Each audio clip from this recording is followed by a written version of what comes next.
Selamat pagi, saya Maria Yovita Lotu, SPD, mahasiswa PBT dalam jabatan Biologi Universitas Katolik Widya Mandiri Kupang, angkatan kedua tahun 2023. Hari ini akan melaksanakan praktek pembelajaran dalam rangka ujian kinerja dalam jabatan angkatan kedua Universitas Katolik Widya Mandiri Kupang. Pembelajaran hari ini akan dimulai dari jam 10 sampai dengan jam setengah 12 WITA pada hari Senin 2 Desember dengan materi proses pernapasan pada manusia siswa kelas 11 MIA SMA Negeri Alas. Terima kasih.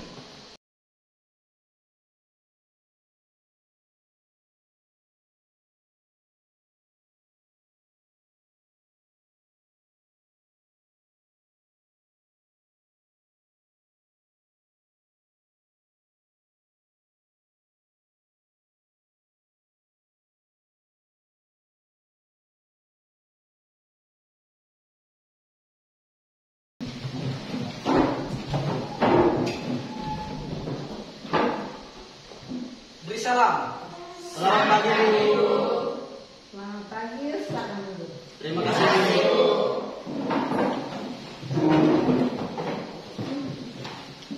Selamat pagi semua. Pagi, Bu. Sebelum kita mulai dengan kegiatan, kita awali kegiatan kita dengan berdoa. Ketua kelas dimohon kesediaannya. Dalam nama Bapa, Bapa kami, yang ada di surga, dimuliakanlah, datanglah kerajaanmu, jadilah hati dan segala kami dari kejahatan kami, dalam nama Bapa, dan Putra dan Roh Kudus. Amin. Baik, terima kasih. Apa kabar anak-anak hari ini? baik. Sebelum kita mulai, saya minta kehadiran dulu. Wendelina Bu, Hadir Ibu, Justina Teknoes. hadir Ibu. Oke, baik, berarti hari ini semuanya ada. Ya, Sebelumnya, cek ruangan dulu apakah sudah layak untuk dipakai? Sudah. Baik, terima kasih. Kita lanjut dengan pelajaran kita pada hari ini. Sebelumnya, Ibu Unda semuanya berdiri dulu. Berdiri dulu, silakan. Dalam hitungan ketiga, tarik nafas dalam-dalam dan keluarkan kembali. Oke. 1, 2, 3. Keluarkan. Bagaimana rasanya? Oke, terima kasih. Silakan dulu. Terima kasih, Bu. Jadi hari ini kita masuk pada materi sistem pernapasan, di mana sebagai motivasi untuk kamu, orang bijak mengatakan, nafasmu adalah saummu, hidupmu adalah masa depan, dan hembusmu adalah masa lalu. Oleh karena itu, apabila kamu menemukan kendala atau beban pada pikiran, carilah tempat yang sejuk, tempat yang aman. Di situ tariklah nafas dalam-dalam dan kamu keluarkan. Di situ kamu akan mendapat kenyamanan, mendapat keistimewaan. Oleh karena itu, semua beban berat yang kamu rasakan dikeluarkan lewat pernapasan. Oke? Itu hanya sebagai motivasi untuk kamu. Selanjutnya, kita mulai pada materi kita pada hari ini. Yaitu, kita masuk pada sistem respirasi. Jadi, sistem respirasi atau yang kita kenal dengan sistem pernapasan. Pada sistem pernapasan ini, kita masih berada pada ruang lingkup makhluk hidup, di mana yang kita sudah ketahui pada pertemuan yang lalu, kita sudah mengetahui ciri-ciri daripada makhluk hidup sendiri. Coba sebutkan ciri-ciri daripada makhluk hidup. Siapa bisa? Ayo saja. Ciri-ciri makhluk hidup: pertama, bernapas; kedua, bergerak; 3, memerlukan makanan; 4, tumbuh dan berkembang; 5, berkembang biak; 6. Beradaptasi. 7. Peka terhadap rangsang. 8. Mengeluarkan zat sisa. Oke, baik, terima kasih. Jadi, ciri-ciri makhluk hidup salah satunya adalah bernapas, yang hari ini akan kita pelajari pada sistem respirasi.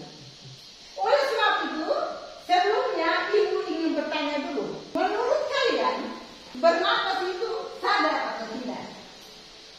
Siapa yang bisa jawab? Kita.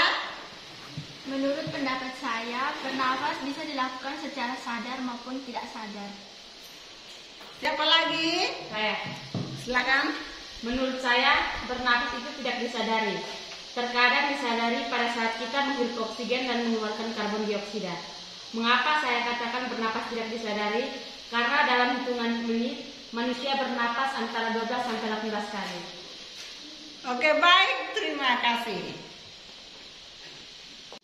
Jadi, pernapasan pada manusia itu terjadi tanpa disadari. Walaupun disadari, tapi hanya kemungkinan saja itu terjadi pada organ bagian luar. Organ luar pada pernapasan itu apa? Hidup. Organ luar pada pernapasan itu adalah hidup. Yang kita tahu, kadang-kadang kita menghirup udara, dan kadang-kadang kita mengeluarkan udara yang terjadi pada organ luar pada pernapasan itu sendiri. Tapi kita tidak tahu apa yang terjadi di dalam tubuh kita. Jadi pernapasan itu dikatakan oleh teman kamu bahwa pernapasan itu tidak disadari karena semuanya terjadi tanpa disadari, tanpa kita ketahui atau ada yang bisa menghitung dalam 1 menit dia bernapas 12 kali. Ada yang bisa menghitung? Ya, kita tidak bisa menghitung. Kita sendiri tidak tahu dan kita sendiri tidak sadari. Oke, sampai di sini ada yang mau bertanya lagi? Oke. Jadi manusia itu pada orang dewasa dengan anak-anak pernapasannya berbeda. Frekuensi pernapasannya berbeda. Anak-anak atau lebih umumnya pada balita pernapasannya lebih cepat dibandingkan dengan orang dewasa. Kenapa terjadi demikian? Karena pada anak-anak itu organ-organ tubuhnya masih aktif membutuhkan perkembangan dan pertumbuhan. Oleh karena itu, mereka lebih memerlukan oksigennya lebih banyak daripada orang dewasa. Orang dewasa tidak bisa mengalami pertumbuhan lagi. Maka dari itu, mereka memerlukan oksigennya atau frekuensi pernapasannya sudah berkurang ketimbang dengan anak-anak. Begitu juga pada jenis kami, bahwa pernapasan pada manusia antara laki-laki dan perempuan itu beda, frekuensinya berbeda, yaitu pada laki-laki frekuensinya lebih cepat ketimbang pada perempuan. Mengapa terjadi seperti itu? Karena laki-laki itu memiliki paru-parunya lebih besar daripada perempuan. Yang ketiga, karena faktor aktivitas. Oke. Faktor aktivitas ini kita semua tahu dan kita semua merasakan setiap hari kita beraktivitas. Bagaimana perbedaan antara saya bekerja dengan saya duduk santai, bahkan saya tidur? Apalagi pada saat kamu beraktivitas, contohnya kamu berolahraga. Pernapasan dengan orang yang berolahraga dengan orang yang duduk santai di rumah berbeda. Pada saat kita beraktivitas, kita berolahraga, pernapasannya lebih cepat. Karena apa? Karena tenaga yang kita keluarkan, tenaga banyak kita mengeluarkan tenaga, berarti banyak juga kita akan menghirup oksigen. Sampai di sini masih ada pertanyaan? Tidak. Pak? Oke, kita lanjut. Tolong perhatikan di depan bahwa pembelajaran kita pada hari ini itu kita harus mencapai tujuan atau indikator pada pencapaian kompetensi. Yang pertama, melalui pengamatan gambar, siswa mampu menjelaskan struktur dan jaringan pada organ-organ pernapasan manusia. Dan yang kedua, melalui diskusi, siswa dapat menjelaskan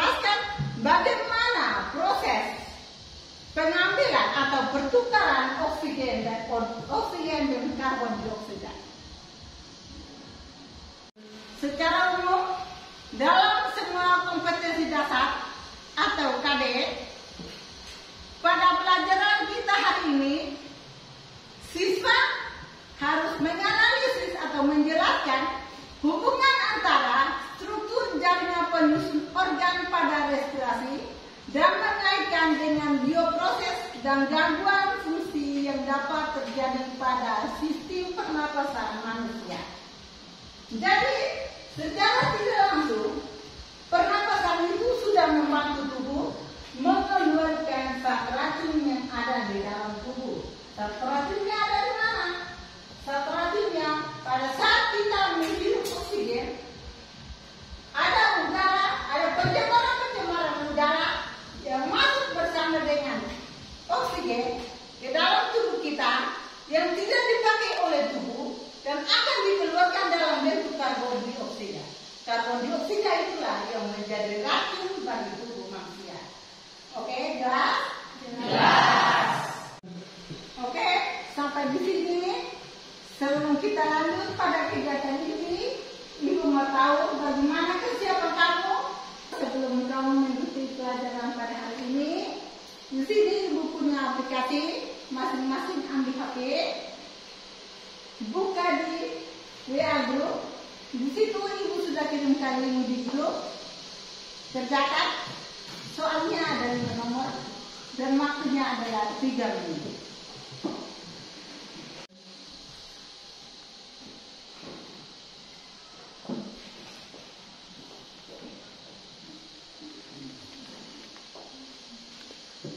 Oke, waktunya selesai.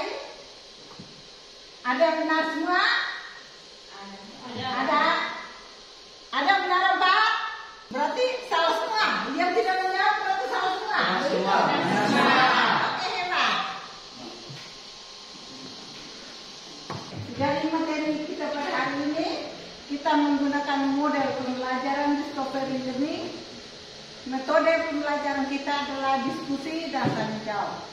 Di mana langkah-langkah pada model pembelajaran discovery learning yang terdiri dari 6 tahapan, yaitu yang pertama adalah stimulus, yang kedua adalah identifikasi masalah, yang ketiga adalah pengumpulan data, yang keempat adalah pengolahan data, yang kelima verifikasi, dan yang keenam adalah generalisasi. Oke? Kita lanjut. Semuanya perhatikan di depan di layar monitor.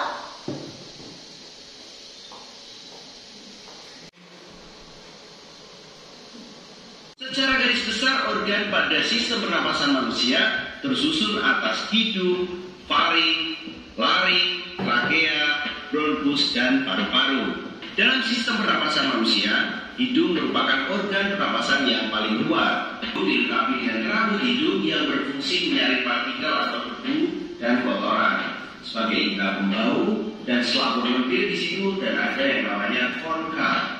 Selaput lendir pada hidung berfungsi. Tapi kalau dalam sistem pernapasan, faring berfungsi untuk memasukkan udara ke dalam pita suara untuk menghasilkan suara. Bronkus berfungsi sebagai penyaring udara, tapi sifatnya hanya sekedar sebagai penyaring sekunder.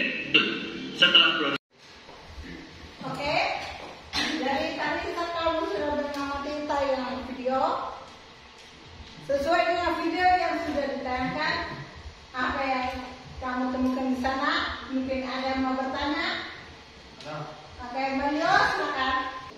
Sesuai pengamatan saya, apa perbedaan faring dan laring? Baik, jadi pertanyaan Mario, apa perbedaan faring dan laring? Di sini siapa yang bisa membantu untuk menjawab? Saya. Faring merupakan hulu kerongkongan, yaitu percabangan antara dua saluran. Sedangkan laring atau kotak suara karena di dalamnya terdapat kotak suara yang fungsinya membawa udara masuk trakea. Baik, dari tadi sudah dijelaskan bahwa perbedaan antara faring dan laring.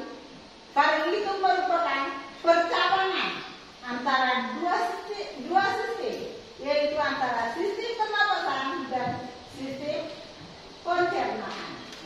Yang kedua adalah laring.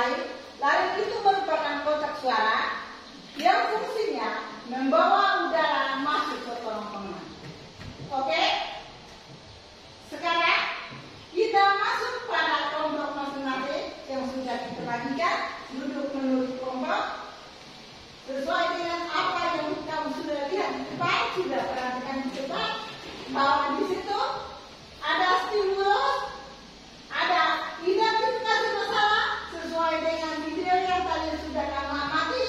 Kamu mengidentifikasi masalah, sesudah itu kamu menumbuhkan masalah-masalah itu dalam bentuk pertanyaan, dan sesudah itu kamu mengadakan atau kamu menyelesaikan permasalahan tersebut dalam bentuk kelompok diskusi. Oke, mulai sekarang duduk menurut kelompok.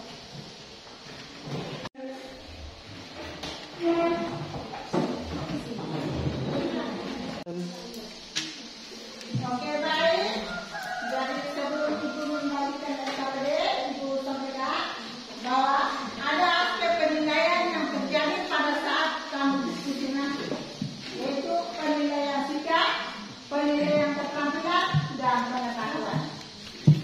Jadi dengan adanya SKPD ini membantu kamu untuk mengolah data atau menjawab apa yang sudah kamu kumpulkan atau apa yang pertanyaan-pertanyaan yang sudah kamu dapat melalui SKPD atau melalui media-media internet untuk bisa membantu kamu untuk menyelesaikan masalah tersebut. Oke, ini kelompok berapa?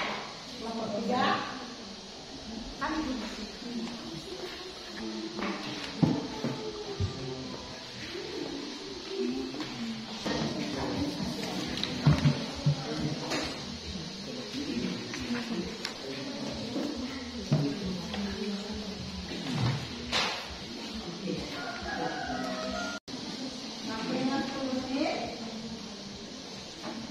Sesudah itu kamu presentasikan di depan kelas.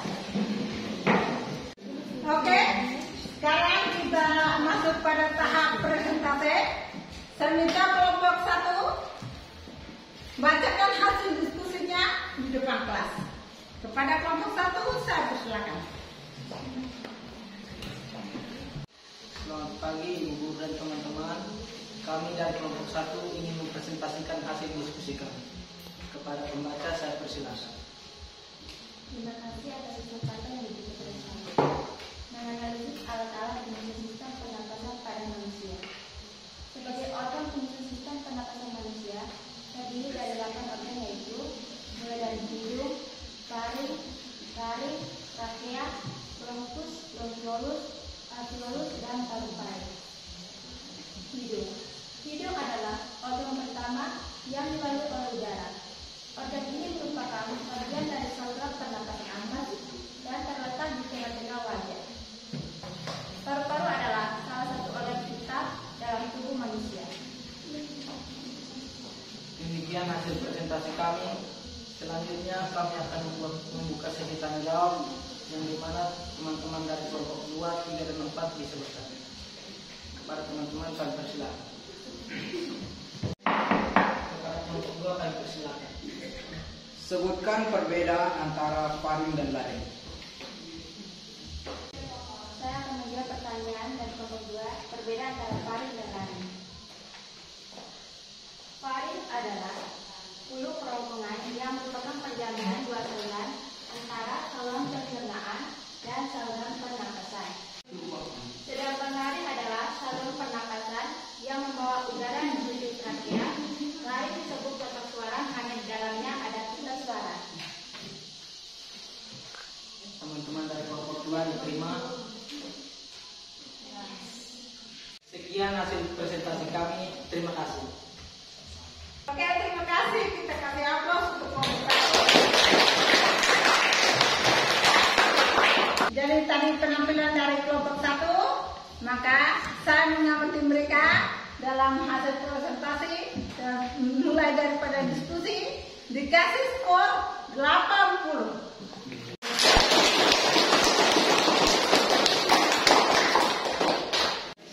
Selanjutnya kelompok 4 dipersilakan.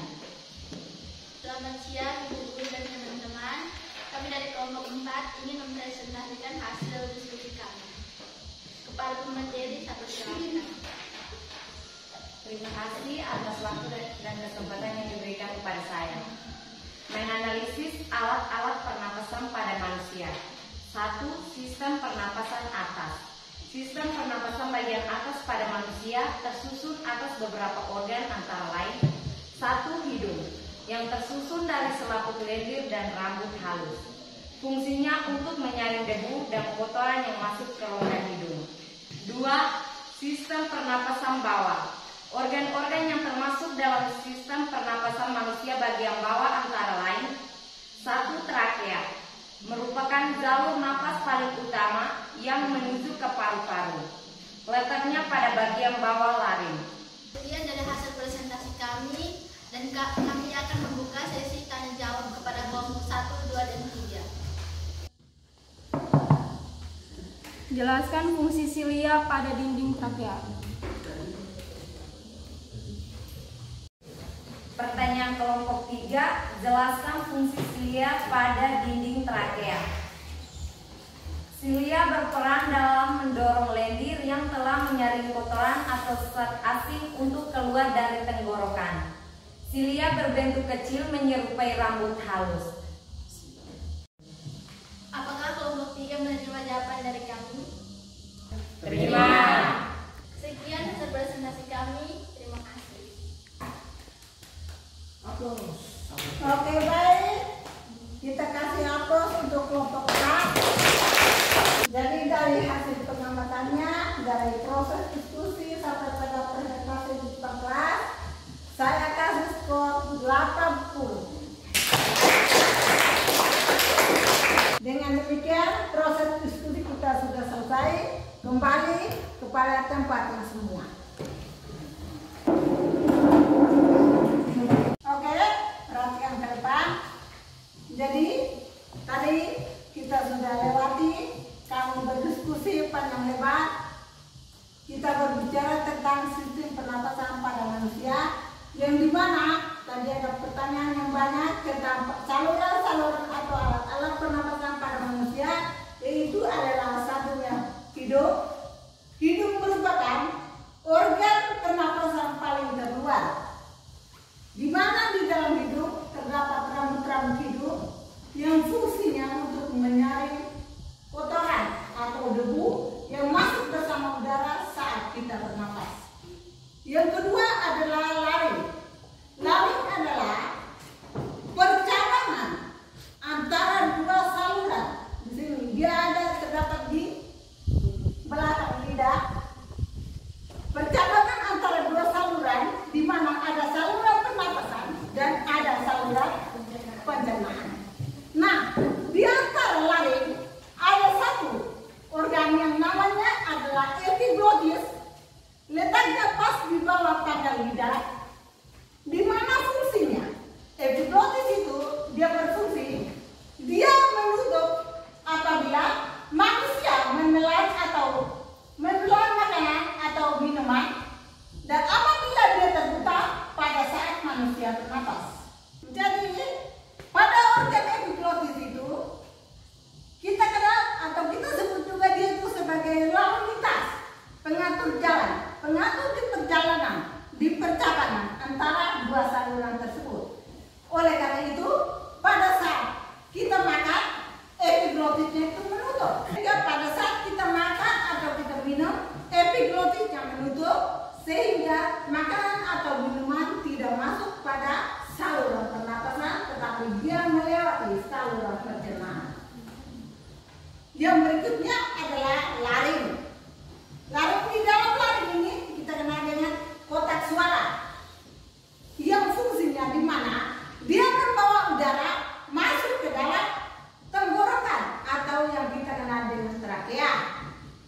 Dari trakea, udara akan diteruskan ke paru-paru melewati yang namanya adalah bronkus atau cabang pada paru-paru, masuk kepada bronchulus, melalui bronkus masuk kepada bronchulus, di mana bronchulus merupakan cabang daripada bronkus, dan seterusnya udara diteruskan kepada alveolus, di mana pada alveolus inilah yang terjadi proses pertukaran oksigen dan karbon dioksida. Pada alveolus, udara masuk ke dalam kapiler atau sel darah kecil dan menumpang pada sel darah merah untuk diteruskan supaya alveolus terjadinya proses pertukaran udara antara karbon dioksida dengan oksigen, dan pada alveolus ini terjadi pada sel darah kecil yang kita ketahui yang kita kenal dengan sel kapiler, di mana menumpang pada sel darah merah yang akan diteruskan ke jantung untuk diedarkan ke seluruh tubuh. Oke, sampai di sini ada yang mau bertanya? Oke. Oleh karena itu, pada hari ini kita berbicara tentang sistem pernapasan pada manusia. Maka dari itu, mulai dari sekarang kita jaga organ-organ tubuh yang seperti ini, organ-organ pernapasan, yaitu sepertinya kita mau bepergian diharapkan untuk pakai masker dengan catatan atau fungsinya supaya kita terhindar dari debu, supaya alat pernapasan kita tidak terganggu dengan berbagai macam kuman penyakit.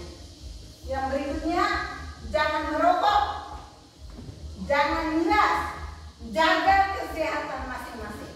Jadi ini hari kita berbicara tentang sistem pernapasan, berarti pernapasan pada pribadi masing-masing. Jangan bilang Mario, jangan dia punya, jangan mesti punya, tidak. Masing-masing jaga dia punya. Oke? Sampai di sini, jelas? Jelas. Berikutnya, dari awal pertemuan kita sampai dengan yang terakhir, siapa yang bisa menyimpulkan? Oke? Pernapasan merupakan proses pertukaran oksigen dan karbon dioksida dan pengenalan organ-organ pernapasan memudahkan kami sebagai peserta didik dalam memahami bentuk organ pernapasan manusia secara rinci dan jelas. Oke, sebelum kita akhiri, masing-masing ambil HP-nya untuk kita mulai dengan post-test pada materi yang sudah kita dengarkan tadi. Karena linknya sudah dikirim di audio. 2 menit dari sekarang. Oke, semuanya sudah? Sudah. Berikutnya ingin bertanya dulu, apakah pelajaran kita yang tadi berlangsung sangat membosankan? Tidak. Lihat dulu? Tidak. Oke, baik, terima kasih. Untuk pertemuannya akan datang, ada tugas untuk kamu meringkas gangguan-gangguan pada sistem pernapasan. Sudah ditulis? Sudah. Oke. Sekarang tangan dulu. Hari ini pertemuan kita sudah berakhir, dan pada submateri pada pertemuan yang pertama sudah selesai, dan sebelum kita pulang kita akhiri dengan doa. Marilah kita semua siapkan hati dan batin kita untuk menghadap Tuhan dalam doa. Dalam nama Bapa dan Putra